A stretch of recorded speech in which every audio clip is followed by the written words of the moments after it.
Hi, welcome back to our channel. For today's video is how to see Spotify pie chart. So this is a third-party tool collects data from all music consumed in a Spotify account and develops a pie chart based on the findings. Once you sync your app with the tool, you can see a colorful chart with details about different genres of music including post-grunge, nu metal, and album rock, which you hear every month. To make it more user-friendly, Wang has highlighted the genre each color represents in the graph. Right below the artists have been ranked based on decreasing order of frequency too.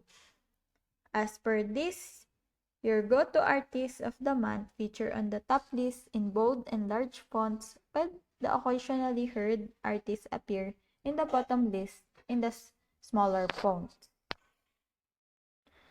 So to access the website, so just to show you, I'm using my laptop here, and we'll go to the Spotify pie. Well, now what you're gonna do is log into Spotify, and you're going to agree on the terms and condition. So once allowed, the tool will sync the account and generate your pie chart. You can also take a photo of your customized pie charts and share them with loved ones across social media platforms.